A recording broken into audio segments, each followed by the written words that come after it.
اعوذ باللہ من الشیطان الرجیم پناہ مانگتا ہوں میں اللہ کی شیطان مردود سے۔ بسم اللہ الرحمن الرحیم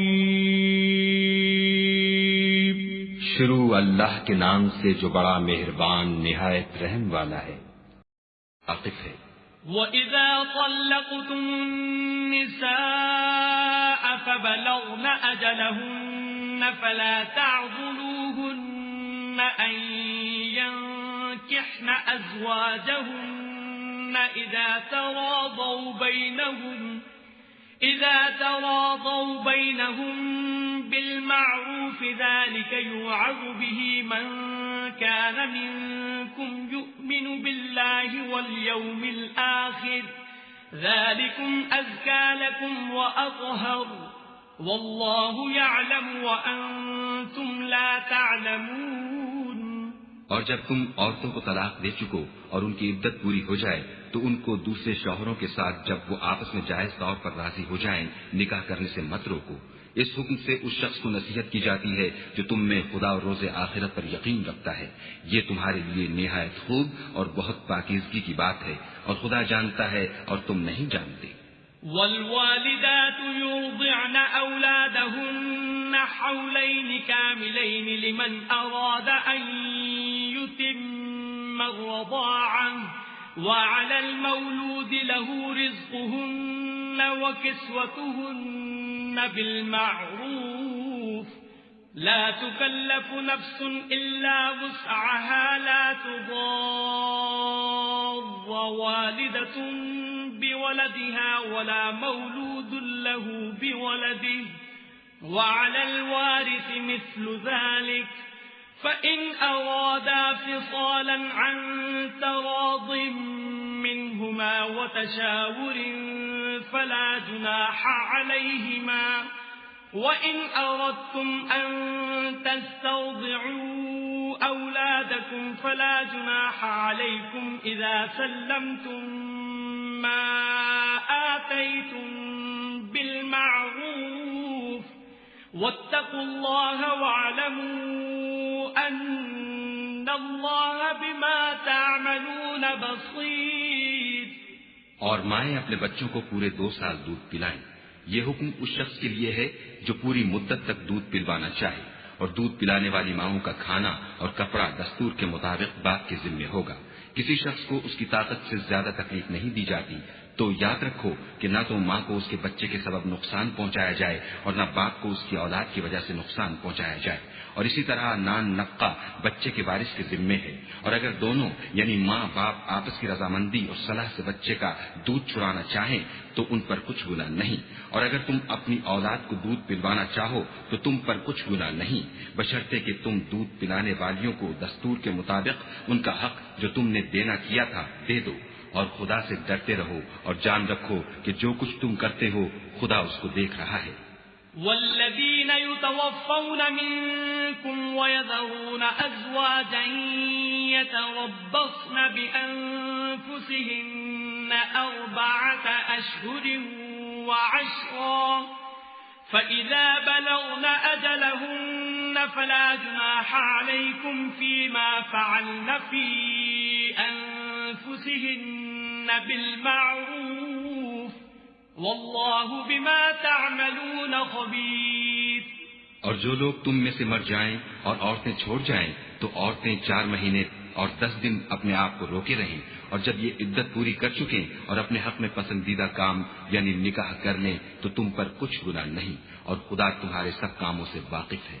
ولا جناح عليكم فيما عرضتم به من خطبة النساء أو أكننتم في أنفسكم علم الله أنكم ستذكرونهن ولكن لا تواعدوهن سرا إلا أن تقولوا قولا معروفا ولا تعزموا عقدة النكاح حتى يبلغ الكتاب أجله واعلموا أن الله يعلم ما في أنفسكم فاحذروه واعلموا أن الله غفور حليم. اگر تم کنائے کی باتوں میں عورتوں کو نکاح کا پیغام بھیجو یا نکاح کی خواہش کو اپنے دلوں میں مخفی رکھو تو تم پر کچھ گناہ نہیں. خدا کو معلوم ہے کہ تم ان سے نکاح کا ذکر کرو گے مگر ایام عدت میں اس کے سوا کے دستور کے مطابق کوئی بات کہہ دو. پوشیدہ طور پر ان سے قول و قرار نہ کرنا اور جب تک عدت پوری نہ ہو لے نکاح کا پختہ ارادہ نہ کرنا.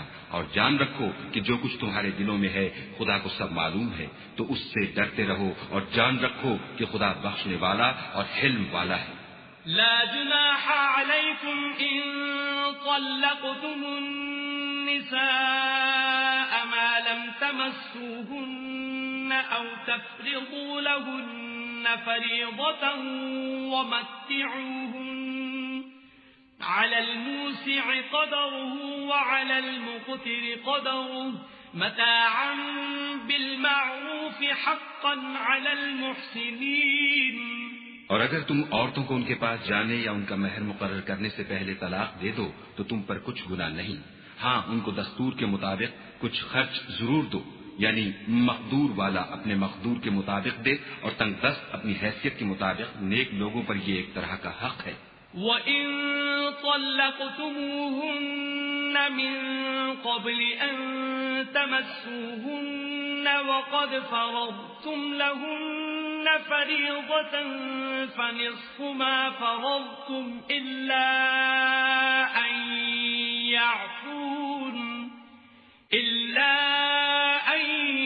يَعْفُونَ أَوْ يَعْفُوَ الَّذِي بِيَدِهِ عُقْدَةُ النِّكَاحِ وَأَن تَعْفُوا أَقْرَبُ لِلتَّقْوَى وَلَا تَنسَوُا الْفَضْلَ بَيْنَكُمْ إِنَّ اللَّهَ بِمَا تَعْمَلُونَ بَصِيرٌ. اور اگر تم عورتوں کو ان کے پاس جانے سے پہلے طلاق دے دو لیکن مہر مقرر کر چکے ہو تو آدھا مہر دینا ہوگا. ہاں اگر عورتیں مہر بخش دیں یا مرد جن کے ہاتھ میں عقد نکاح ہے اپنا حق چھوڑ دیں اور پورا مہر دے دیں تو ان کو اختیار ہے. اور اگر تم مرد لوگ ہی اپنا حق چھوڑ دو تو یہ پرہیزگاری کی بات ہے.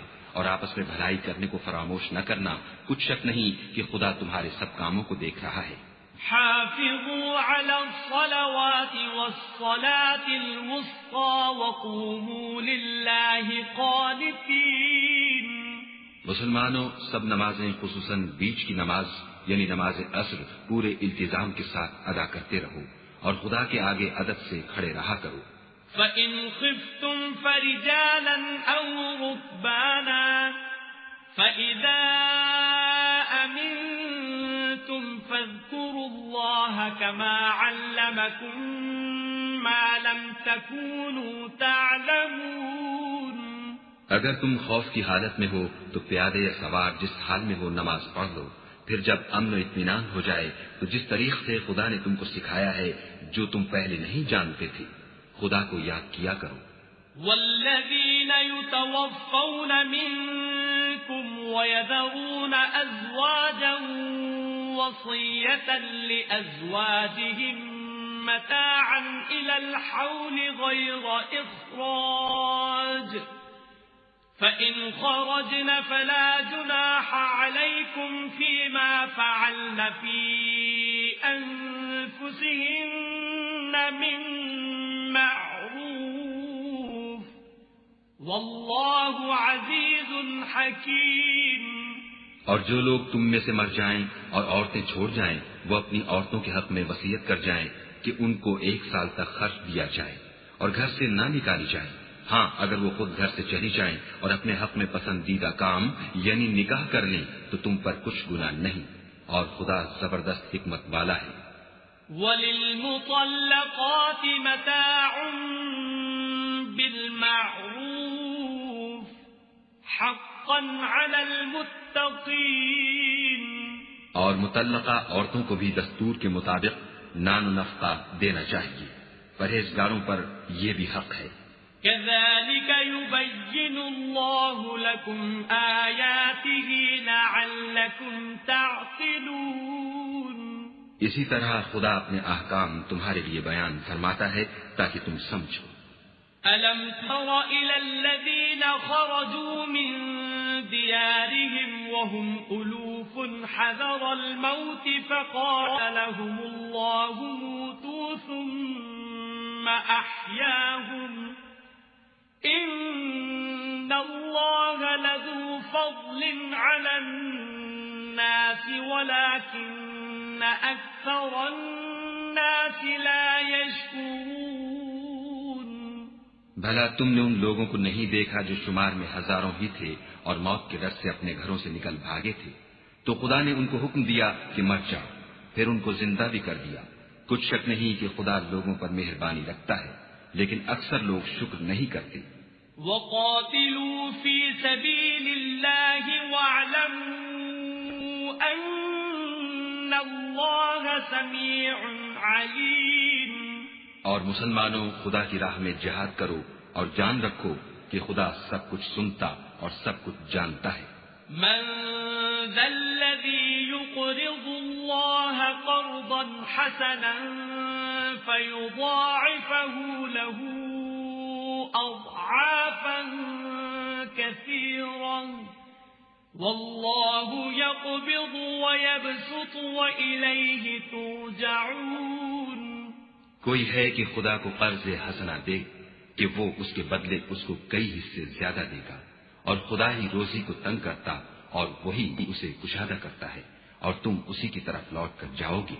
أَلَمْ تَرَ إِلَى الْمَلَإِ مِن بَنِي إِسْرَائِيلَ مِن بَعْدِ مُوسَى إِذْ قَالُوا لِنَبِيٍّ لَهُمُ ابْعَثْ لَنَا مَلِكًا نُقَاتِلْ فِي سَبِيلِ اللَّهِ قَالَ هَلْ عَسَيْتُمْ إِن كُتِبَ عَلَيْكُمُ الْقِتَالُ أَلَّا تُقَاتِلُوا قَالُوا وَمَا لَنَا أَلَّا نُقَاتِلَ فِي سَبِيلِ اللَّهِ وَقَدْ أُخْرِجْنَا مِن دِيَارِنَا وَأَبْنَائِنَا فَلَمَّا كُتِبَ عَلَيْهِمُ الْقِتَالُ تَوَلَّوْا إِلَّا قَلِيلًا مِّنْهُمْ وَاللَّهُ عَلِيمٌ بِالظَّالِمِينَ. بھلا تم نے بنی اسرائیل کی ایک جماعت کو نہیں دیکھا جس نے موسیٰ کے بعد اپنے پیغمبر سے کہا کہ آپ ہمارے لیے ایک بادشاہ مقرر کر دیں تاکہ ہم خدا کی راہ میں جہاد کریں؟ پیغمبر نے کہا کہ اگر تم کو جہاد کا حکم دیا جائے تو عجب نہیں کہ لڑنے سے پہلے تہی کرو. وہ کہنے لگے کہ ہم راہ خدا میں کیوں نہ لڑیں گے جبکہ ہم وطن سے خارج اور بال بچوں سے جدا کر دیے گئے. لیکن جب ان کو جہاد کا حکم دیا گیا تو چند اشخاص کے سوا سب پھر گئے، اور خدا ظالموں سے خوب واقف ہے. وقال لهم نبيهم إن الله قد بعث لكم طالوت ملكا قالوا أنى يكون له الملك علينا ونحن أحق بالملك منه ولم يؤت سعة من المال قال إن الله اصطفاه عليكم وزاده بسطة في العلم والجسم والله يؤتي ملكه من يشاء والله واسع عليم. اور پیغمبر نے ان سے یہ بھی کہا کہ خدا نے تم پر طالوت کو بادشاہ مقرر فرمایا ہے. وہ بولے کہ اسے ہم پر بادشاہی کا حق کیوں کر ہو سکتا ہے؟ بادشاہی کے مستحق تو ہم ہیں اور اس کے پاس تو بہت سی دولت بھی نہیں.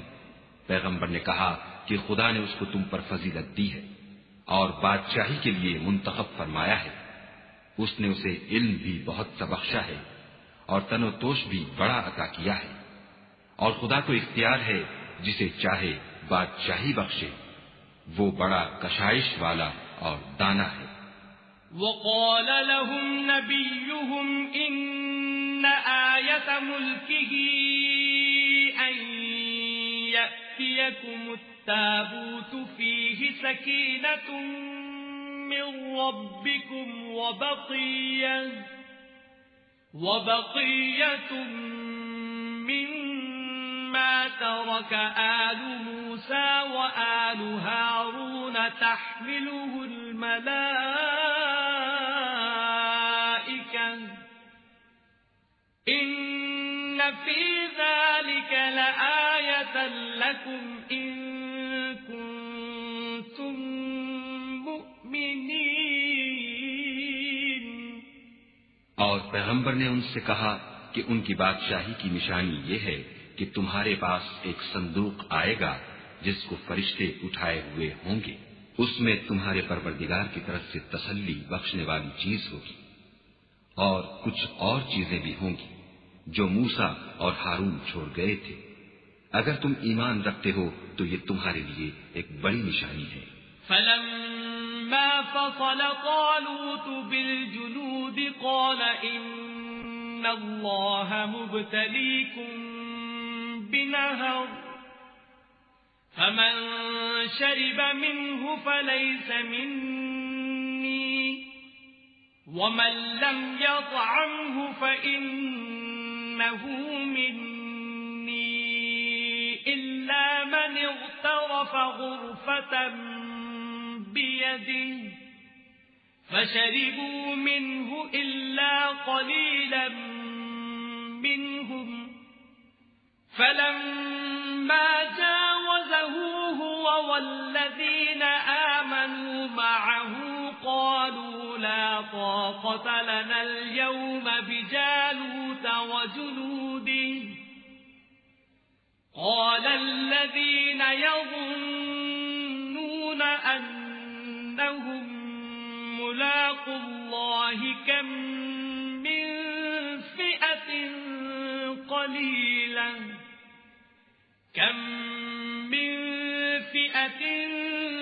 قليلة غلبت فئة كثيرة بإذن الله والله مع الصابرين. غرض جب طالوت فوجیں لے کر روانہ ہوا تو اس نے ان سے کہا کہ خدا ایک نہر سے تمہاری آزمائش کرنے والا ہے. جو شخص اس میں سے پانی پی لے گا اس کی نسبت تصور کیا جائے گا کہ وہ میرا نہیں، اور جو نہ پیے گا وہ سمجھا جائے گا کہ میرا ہے.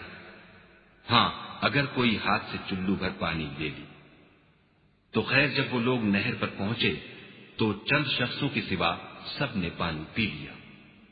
پھر جب طالوت اور مومن لوگ جو اس کے ساتھ تھے نہر کے پار ہو گئے تو کہنے لگے کہ آج ہم میں جالوت اور اس کے لشکر سے مقابلہ کرنے کی طاقت نہیں. جو لوگ یقین رکھتے تھے کہ ان کو خدا کے روبرو حاضر ہونا ہے وہ کہنے لگے کہ بسا اوقات تھوڑی سی جماعت نے خدا کے حکم سے بڑی جماعت پر فتح حاصل کی ہے اور خدا استقلال رکھنے والوں کے ساتھ ہے. وَلَمَّا بَرَزُوا لِجَالُوتَ وَجُنُودِهِ قَالُوا رَبَّنَا أَفْرِغْ عَلَيْنَا صَبْرًا وَثَبِّتْ أَقْدَامَنَا وَانصُرْنَا عَلَى الْقَوْمِ الْكَافِرِينَ. اور جب وہ لوگ جالوت اور اس کے لشکر کے مقابل میں آئے تو خدا سے دعا کی کہ اے پروردگار ہم پر صبر کے دہانے کھول دے اور ہمیں لڑائی میں ثابت قدم رکھ اور لشکر کفار پر فتح یاب کر. فَهَزَمُوهُمْ بِإِذْنِ اللَّهِ وَقَتَلَ دَاوُودُ جَالُوتَ وَآتَاهُ اللَّهُ الْمُلْكَ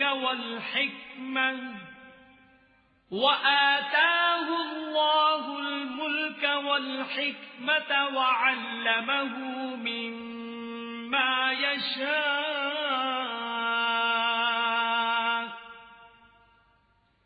وَلَوْلَا دَفْعُ اللَّهِ النَّاسَ النَّاسَ بَعْضَهُم بِبَعْضٍ لَفَسَدَتِ الْأَرْضُ وَلَكِنَّ اللَّهَ ذُو فَضْلٍ عَلَى الْعَالَمِينَ۔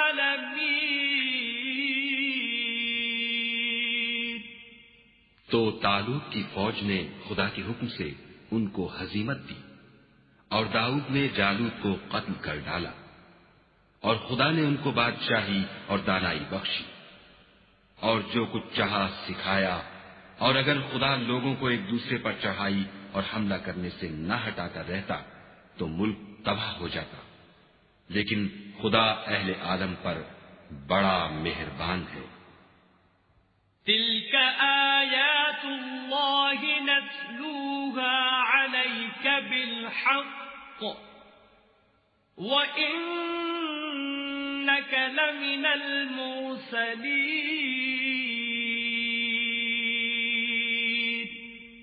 یہ خدا کی آیتیں ہیں جو ہم تم کو سچائی کے ساتھ پڑھ کر سناتے ہیں، اور اے محمد صلی اللہ علیہ وآلہ وسلم تم بلا شبہ پیغمبروں میں سے ہو۔ صدق اللہ العظیم۔